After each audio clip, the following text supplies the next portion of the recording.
തദ്ദേശ തെരഞ്ഞെടുപ്പിന് മുൻപ് ഇടത് ക്യാമ്പിൽ നിന്ന് നമ്മൾ കേട്ടത് രണ്ട് കാര്യങ്ങളായിരുന്നു. തുടരും 3.0. നിയമസഭാ തെരഞ്ഞെടുപ്പിന് മുൻപ് നമ്മൾ കേൾക്കുന്നു മിഷൻ 110. മുഖ്യമന്ത്രി സ്പെഷ്യൽ ക്യാബിനറ്റ് വിളിക്കുന്നു. മന്ത്രിമാരുമായി 3 മണിക്കൂർ നീണ്ട ചർച്ച. ഓരോ മന്ത്രിമാർക്കും ചുമതലകൾ നൽകുന്നു. വികസന പ്രവർത്തനങ്ങളും കഴിഞ്ഞ തവണ ചെറിയ വോട്ടുകൾക്ക് കൈവിട്ടുപോയ മണ്ഡലങ്ങളും നോക്കിയപ്പോൾ 110 ഉറപ്പെന്ന കണക്കുകൂട്ടൽ. ഇന്നത്തെ പ്രൈം സ്റ്റോറി: തുടർ ഭരണം തുടരുമോ? കേരളത്തിൽ വോട്ടിംഗ് പാറ്റേൺ വ്യത്യസ്തമാണ്. തദ്ദേശവും ലോക്സഭയും നിയമസഭയും മൂന്ന് രീതിയിലാണ്. തദ്ദേശത്തിലെ തിരിച്ചടി പാർട്ടി കണക്കുകൾ കൊണ്ടും വോട്ട് വിഹിതം പറഞ്ഞും പ്രതിരോധിക്കുകയാണ്. വികസനം വോട്ടാക്കാനാണ് സർക്കാരിന്റെ തീരുമാനം. അതുകൊണ്ടാണ് ഓരോ ജില്ലയിലും ഇതുവരെ നടത്തിയ എല്ലാ വികസന പ്രവർത്തനങ്ങളുടെ കണക്കും സ്പെഷ്യൽ ക്യാബിനറ്റിൽ മന്ത്രിമാർ അവതരിപ്പിച്ചത്. ചെയ്താൽ മാത്രം പോരാ, ചെയ്തതെന്താണ് അത് ജനങ്ങളെ അറിയിക്കാനാണ് സർക്കാരിന്റെ തീരുമാനം. നിങ്ങളെ ആത്മവിശ്വാസത്തിന് മതിയായ കാരണങ്ങളുണ്ടല്ലോ.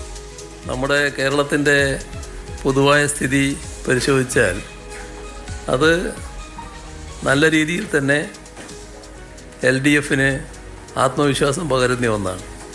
അപ്പം അതിൻ്റെ ഭാഗമായി കൂടുതൽ സീറ്റുകളോടെ ജനങ്ങൾ LDFനെ സ്വീകരിക്കും എന്ന് തന്നെയാണ് ഞങ്ങൾ പ്രതീക്ഷിക്കുന്നത്.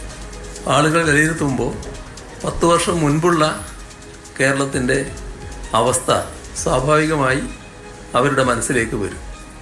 ആ താരതമ്യം അത് വലിയ തോതിൽ സ്വാധീനിക്കുന്ന ഒന്നാണ്. ഇന്നലെ മുതിർന്ന CPM നേതാവ് M.M. മണി ഫേസ്ബുക്കിൽ പങ്കുവച്ച പോസ്റ്റാണ് ഈ കാണുന്നത്.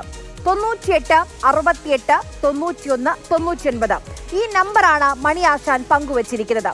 കഴിഞ്ഞ 4 നിയമസഭകളിലെ LDF നേടിയ സീറ്റുകളുടെ കണക്കാണിത്. അടുത്ത നമ്പർ ഏതാണെന്ന് കൂടി M.M. മണി ചോദിക്കുന്നുണ്ട്. നിലവിൽ 99 സീറ്റ് ഇല്ല ഇടതുപക്ഷത്തിന്. ഉപതെരഞ്ഞെടുപ്പിൽ നിലമ്പൂർ പോയി. 98 സീറ്റ് നില. ഈ 98 110 ആക്കാൻ കഴിയുമെന്ന ആത്മവിശ്വാസമാണ് ഇടതുപക്ഷം പ്രകടിപ്പിക്കുന്നത്. 98 110 സീറ്റ് ആകണമെങ്കിൽ 12 സീറ്റുകൾ കൂടി നേടണം. 2021 ചില കണക്കുകൾ നമുക്കൊന്ന് നോക്കാം. അന്ന് LDFന്റെ തരംഗമായിരുന്നു.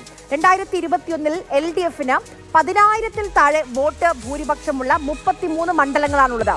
ആ 33 മണ്ഡലങ്ങളും UDF പിടിച്ചാൽ പോലും LDFന് 65 സീറ്റുണ്ട്. തുടർ ഭരണത്തിന് ആ 33-ൽ 5 എണ്ണം മാത്രം നിലനിർത്തിയാൽ മതി. ഇനി UDFന്റെ കാര്യം നോക്കാം. 2021 10,000-ൽ താഴെ ഭൂരിപക്ഷമുള്ള 15 മണ്ഡലങ്ങളാണ് UDFനുള്ളത്.